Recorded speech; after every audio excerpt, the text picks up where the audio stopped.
आंख वाला जब तूफान आने वाला रहता है ना तो एक विशाल सा शांति छाता है। उसी तरह से जब तुम्हारा जिंदगी में सफलता नाम करके एक चिड़िया आने वाला है तो उससे पहले तो भूख प्यास तो झेलना ही पड़ेगा। अब तो हमारा गोल क्या है बाबू? हमारा लक्ष्य ये 90%, ये गोल दिख रहा है ना, इसी को लाना है। तो इसके लिए कौन कौन सा हथियार तैयार करना पड़ेगा, वो हथियार के बारे में बात करेंगे।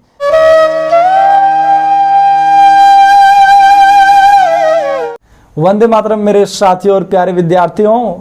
तो आज फिर भैया जी आ गए हैं आपके पास और बड़ी खुशी का है बात, क्योंकि बोर्ड आ गया हमारे पास। तो फिर चलो करते हैं आज का टॉपिक पे बात। तो आज के टॉपिक का है, ये दिख रहा है 9090, ये % है भाई, इससे ऊपर लाना है, इसी पे करना है बात। ये क्यों जरूरी है भाई? 90% को क्रॉस करना क्यों जरूरी है?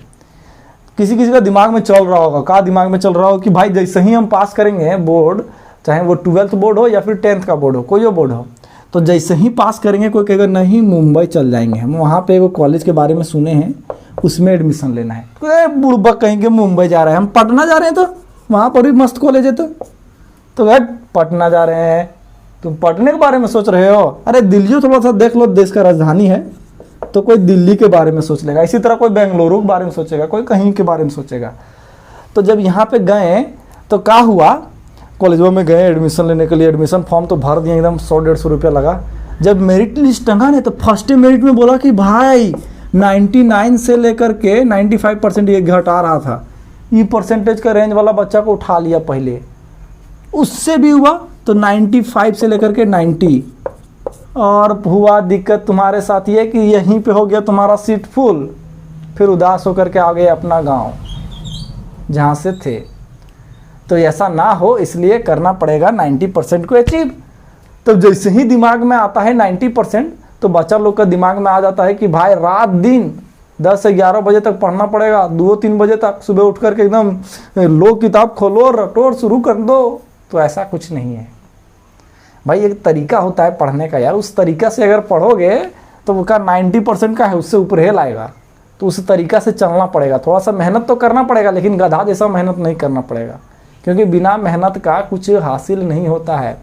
देखो सफलता मिलता है ना, उसके बाद जो तुमको खुशी मिलेगा वो 90% अचीव कर लोगे, उसके बाद जो खुशी मिलेगा, माई बाप को भी खुशी मिलेगा बड़ा। तो वो खुशी जो तुमको मिलेगा ना, वो मेहनत करना पड़ेगा उस खुशी को पाने के लिए। तो उस खुशी को पाना है तो थोड़ा सा तो मेहनत करना पड़ेगा। और जो तरीका बताने वाले हैं आज बहुत मज़ेदार तरीका होने वाला है। तो फिर चलो करते हैं उस पर बात। उससे पहले कर रहे हैं इस पर को पूरा तरह से साफ। तो हमारा गोल क्या है बाबू? हमारा लक्ष्य है ये 90%, ये गोल दिख रहा है ना, इसी को लाना है। तो इसके लिए कौन कौन सा हथियार तैयार करना पड़ेगा, वो हथियार के बारे में बात करेंगे। तो पहला जो हथियार तुम्हारे सामने आ रहा है कि चेक करो भाई सिलेबस किस तरह से है, एग्जाम किस तरह से होने वाला है, इसी पर करेंगे बात। पहला जो तुम्हारा हथियार का जो है औजार जो तुम पजा रहे हो लड़ने के लिए इस जालिम रूपी दुनिया से, इससे लाने के लिए क्या है, ये जालिम है तेरे लिए, समझा। और मेहनत कर रहा है तो जालिम नहीं है। अब वो उसका डायरेक्शन इस तरह होना चाहिए, मेहनत वाला जो भी बता रहे हैं। तो पहला देखो कि एग्जाम का तुम्हारा जो है सो पैटर्न चेंज हो चुका है, इस नया पैटर्न में लाना है। तो इस नया पैटर्न को थोड़ा सा समझते हैं। तो जो एग्जाम का पैटर्न है उस पर थोड़ा बात करेंगे हम लोग। आसान हुआ है कि मुश्किल हुआ है, उस पर बात करेंगे। उसके बाद इस पैटर्न में तैयारी कैसे करें, उस पर भी बात होगा थोड़ा सा। और उसके बाद फाइनली बात होगा कि भाई 90% ला लिए हैं लास्ट होते होते। तो चलो फिर आज करते हैं उस 90% को लाने का कोशिश का शुरुआत। तो देखो एग्जाम पैटर्न जो तुम्हारा आया है बाबू, वो क्या आया है, टर्म वाइज 2 गो टर्म होने वाला है। क्या होने वाला है? 2 टर्म, टर्म 1 और टर्म 2 होने वाला है कि नहीं होने वाला है? ये 2 टर्म में तुम्हारा एग्जाम बटा हुआ है। तो फिर ये कौन सा बड़ी बात बोल दिए भैया? हाँ अभी बड़ी बात है यहाँ पे। तो बड़ी बात इस प्रकार से है कि देखो सिलेबसों घटा दिया है, मतलब जो सिलेबस जो चीज़ तुम्हारा जो सिलेबस तुम्हारा टर्म 1 का है वो टर्म 2 का नहीं है। मतलब जो चीज़ इसमें पूछ दिया वो इसमें नहीं पूछेगा। इतना आसान तो कर ये दिया है रे। 10 गो चैप्टर है, उसमें से 5 गो चैप्टर मान लो इसमें पूछ दिया तो 5 गो चैप्टर बाकी जो बचा है उसको पूछेगा। जबकि पहले क्या होता था 10 गो चैप्टर इधरों पूछ लेता था और उधरों पूछता था 10 गो। बाप रे बाप, ऐसा कुछ होता था का? ऐसा ही होता था भाई। तो पहले देख लिए कि सिलेबसवा जो है सो मेरा रिड्यूस भी किया है, कुछ कुछ हटा दिया है। देखो हम एग्जाम के पॉइंट ऑफ व्यू मतलब नंबरवा लाने के लिए बता रहे हैं, समझा? हम नॉलेज के लिए उतना नहीं बता रहे हैं इसमें कि नॉलेजो आएगा, थोड़ा सा मेहनत करेगा तो, लेकिन नंबर आएगा इससे। तो पहले देख लो रिड्यूस सिलेबस के बारे में कि कौन कौन सा हटा दिया है। देख लिया, चाहिए ये टॉपिक हटा दिया है, उधर देखना ही नहीं है, एकदम आंख बंद कर देना। वो चैप्टर जैसे आता है नहीं तो पेज फाड़ के फेंक दो चैप्टर का। अब मत फेंक देना, अगला साल तो आ ही जाएगा ना, किसी को देगा किताब को भी कहेगा चैप्टर में खा गया था का ही, तो वैसा नहीं करना है। तो पहले देख लिए कि रिड्यूस सिलेबस देखें यहाँ पे, कुछ कुछ चीज़ हटा है, बहुत सारा चीज़ हटा है। तो गए हम कि रिड्यूस सिलेबस पहले लिख लिए कि कौन कौन सा टॉपिक हटा है, वही टॉपिक को नहीं पढ़ना है। जो हटा दिया उस टॉपिक को पढ़ के क्या करेगा? तो जो टॉपिक है उसको पहले देख लिए, लिख लिए एक पेज में, ठीक है। चलो वो पेज तुम्हारा तैयार हो गया है ना। उसके बाद देखते हैं हम लोग क्या करेंगे। वो पेज तैयार होने के बाद देखें कि बाबू हमारा पास बहुत सारा किताब भी है उसको पढ़ने के लिए यार। तो देखो कौन सा किताब को अपनाएं और पढ़ें किस तरीक़ा से। तो देखो हम जैसे कि यहाँ पे मैथ के बारे में बात कर रहे हैं, साइंस के बारे में बात कर रहे हैं। तो देखो मैथ का तुम्हारा जो है बहुत सारा सिलेबस जो हटा है उसको तो देखना ही नहीं है। उसके बाद जो सिलेबस वो हमें है उसका देख लिए NCERT, सबका बाप यही है NCERT देख लिए। तो क्या NCERT से हो जाएगा? हम तो मानते हैं कि इससे हो जाएगा। क्यों मानते हैं? इसका एग्जाम्पल भी है, एग्जाम्पल देख लो और क्वेश्चन देख लो। एक्सरसाइज का क्वेश्चन देखो, एक का क्वेश्चन को बना दो पूरा बढ़िया से, उसके बाद क्या हो जाएगा? MCQ भी हो जाएगा, अरे सब हो जाएगा। तो ऐसे ही थोड़ी ना बनाना है तुमको कि रट के कहीं से छाप दिए, कहीं का PDF डाउनलोड कर लिए और छाप दिए धड़ाधड़ करके ना। समझ के थोड़ा कंसेप्ट रखना पड़ेगा। क्वेश्चन घुमाएगा तो तुम ताकि बना सको, तो कंसेप्ट के साथ पढ़ना पड़ेगा थोड़ा सा। तो कंसेप्ट डेवलप कर लिए, कंसेप्ट डेवलप किए, एक्सरसाइज भी किए और एग्जाम्पल भी किए। और कुछ कुछ क्या करेंगे, तुम सैंपल पेपर डाउनलोड कर लो भाई, सैंपल पेपर डाउनलोड कर लिए और देखेंगे लास्ट CBSE का जो सैंपल पेपर कुछ साल पहले का अपलोड किया है ना, तो वहाँ से देख लिया अच्छा इस तरह का सवाल पूछता है, हो इस तरह का सवाल पूछता है। उसके बाद एग्ज़ाम से पहले भी NCERT ये CBSE तुम्हारा जो है सैंपल पेपर लॉन्च करेगा, उस सैंपल पेपर को देख लेना है और बनाना है उसी के बारे में, है कि नहीं। तो ये हो गया तुम्हारा इस तरह से। उसी तरह से साइंस में भी क्या होगा, NCERT पूरी रीड आउट करो, NCERT पूरी रीड कर लिए। और क्या है यहाँ पे बात कि नोट्स को प्रिपेयर करना है बाबू। ये जो तुम्हारा एग्ज़ाम का 1 महीना पहले जो है सिलेबस कंप्लीट करना चाहिए तुमको। 1 महीना पहले नहीं तो कम से कम 20 दिन पहले तो एकदम श्योर कंप्लीट कर लो, ये बहुत ज़रूरी है। और हम क्या करेंगे, नोट्स को प्रिपेयर कर लिए, एकदम सुंदर सुंदर अच्छा अक्षर से लिखेंगे। जो जो इंपॉर्टेंस लगता है उसको क्या कर लेंगे, या तो कलर चेंज करके पेन लिखेंगे या तो फिर अंडरलाइन कर दिए, कोई दिक्कत नहीं। तो नोट्स को प्रिपेयर कर लिए हम यहाँ पे। उसके बाद जो बचता है क्वेश्चन, तो NCERT का हर एक क्वेश्चन को कर लिए और थोड़ा सा साइड बुक उठा लेंगे तो वहाँ का साइड बुक का क्वेश्चन कर सकते हैं। तुम अगर मैथ का साइड बुक उठाते हो तो तुम्हारा पास RS आता है, RD आता है, तो इतना सारा अगर दुनिया भर का किताब है करोगे तो फिर भाई ये दोनों फेमस किताब है थोड़ा सा। तो अगर ये दोनों कर लेते हो, इसका MCQ थोड़ा सा कर लोगे तो बहुत अच्छा रहेगा तेरे लिए ये दोनों का, बस। और उसी तरह से तुम्हारा इसके लिए RS अग्रवाल नहीं है तो इसके लिए तुम्हारा साथ बहुत चांद का किताब है और भी बहुत सारा है MCQ वाला किताब। तो तुम देख लो, चाहे जो लेटेस्ट लॉन्च हुआ है सवाल वगैरह का, तो वहाँ से देख सकते हो NCERT का। इसी तरह से तुम्हारा रहेगा SST का और इसी तरह से हिंदी और इंग्लिश का। तो तुमको वेटेज सभी सब्जेक्ट को इक्वल वेटेज देना पड़ेगा, थोड़ा ध्यान ये दोनों में ज़्यादा देना पड़ता है।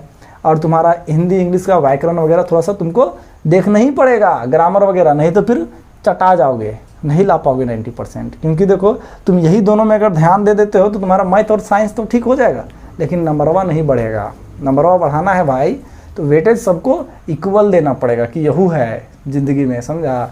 तो उसका भी थोड़ा सा अहमियत को कदर करना पड़ेगा, है कि नहीं। उसके बाद आता है एग्ज़ाम के 1 महीना पहले हम क्या कर दिए, पूरी सिलेबस को ख़त्म कर दिए।